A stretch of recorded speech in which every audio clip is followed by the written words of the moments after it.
Hi guys, my name is D Wells, and as you can see, I'm currently talking to you from a hospital bed.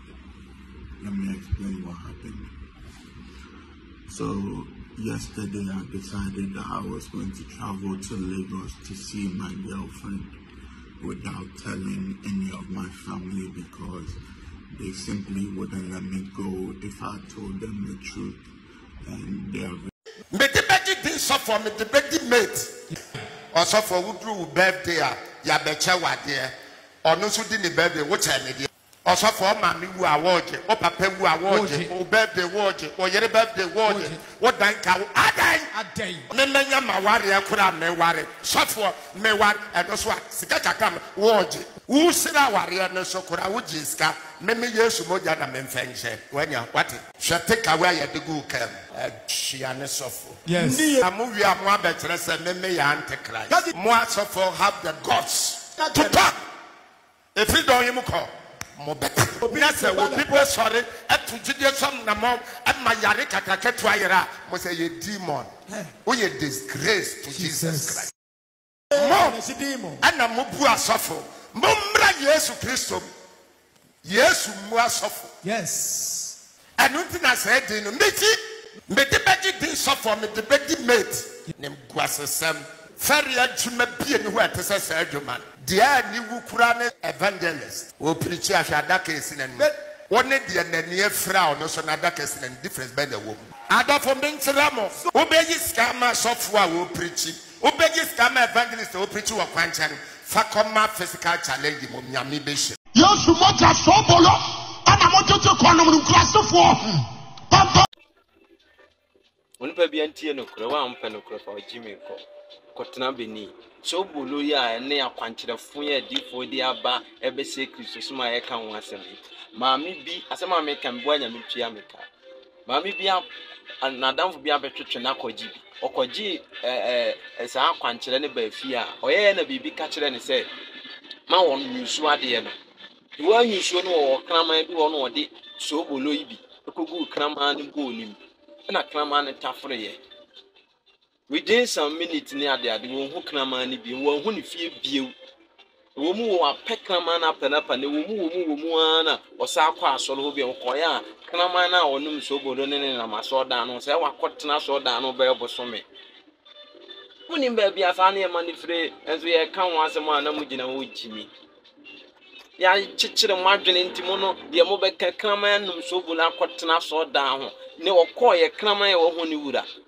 okọ ye na kraman e ba mama mi kraman wo ho ne wura de ne nko de ne ba fi wo ye kraman na ba fi na ensorofo no ga so nya no na asole ha wo mo ne na na tia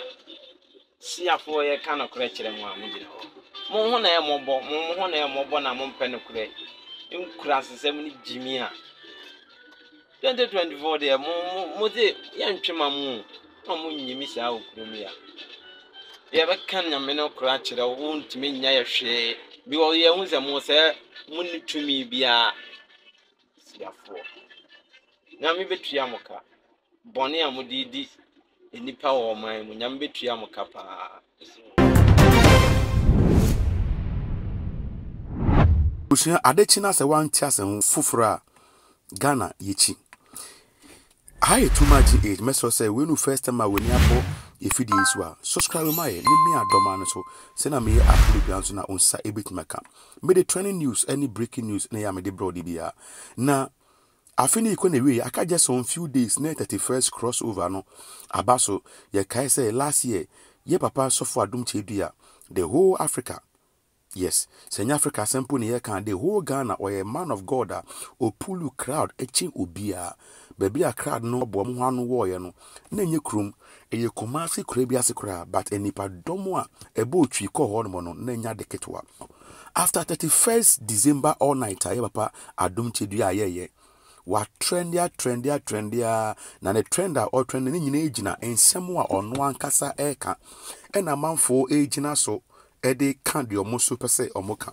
Bebre se afrosophonophali seden a okaye no eye obusumudin eye okot din papa na babu antin be ka se no mu ye 25 in a room no no na yi no amafo say no we ye all court or say ye chiro homa ebre no efire po ase omo say no okoji tumi ni fire po ase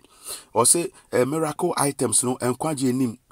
but in one phone say auto miracle items or say fitiasie no na hum hwe ni ho na ye hum we na kohia hum we na koye we na koye ebuzua ensem de bebre na we ni ensem ma bebe na gina so a omne sofa dum chedua eye beef this year me hu say beef wo say ya adwenkyere wo na namano sunti no sofa dum chedua so achechi bebre na egu afiase Reverend Abronoma akoda nyame wachi sofo ahodo bim dida ya beli omo ansana obabachi we mo na entie babontin se wache a Church of Christ of Penny Bako friend no Dr. Daniel Esiama ba out and rubber kase adum chedua anche no nemo no police for na invite no on your mo kodi nkomo police station na joka e crash shock me say or say police for say so bi ka sembi na ompe a ontima police for nkoche no nemo no e was so shoe nipa no court na court no de emra awesa enipa no now boys ni abre sofa dem chedua boys nso eni abre ekisofo be na so eni abre omo hu ni say sofa dum chedua adwumedi a wodi ana na nyamesem na oka no edika anase ensem ho e wo say omudi bi ka ho anase wo say omoyi bi efrim ene de abeto dwane ye say abrantie bi say obi koto Sobolo na sofo kun Sobolo no wambodin say sofa dum chedua Sobolo anaye Reverend Bofo Sobolo anaye Sobolo bi e free sofo bi wambodin but say mami koto Sobolo aya ena bibi ye ne say emane nnum Sobolo no onfa ma ne kraman or the makraman num ya for 1 month we hu kraman no osanko asodem wo no mu a ne kramanete asodan no ebusua yentie Yesu moja Sobolo ana mojoto kono mu krasofo papa Onipa bi antie no kura wa ampa no kura fa Jimmy ko kotena beni Sobolo ya ne akwankyerefo ya difo di aba ebese Kristo suma ye kan ho asem maami bi asema me kan bo anya metua meka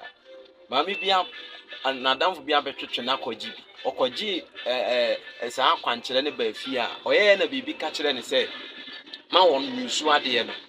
wo nyusu no wo kraman bi wo no de Sobolo yi bi ekogu kraman ne go nim na kraman ne tafre ye within some minutes ni ade wo hu kraman ne bi wo hu ne fie biew wo mu wo apekama na apelapa ne wo mu ana osa akwa asoro ho bi okoya kraman na onum Sobolo ne na masoda no se wakotena soda no be bosome woni ba bia fa na e manifre enzo ye kan wo asem ana mu gina wo jimi ya chichire mwadwene ntimo no de mo be kraman num Sobolo akotena soda ho ne okoye kraman ye wo ho ni wura okoye na kraman eba mama mi kraman ho ni wura de nenke wode ne ba fi wo ye kraman na ma fi na ensorofo no ga so wonya no na asole ha wo ne na anete ya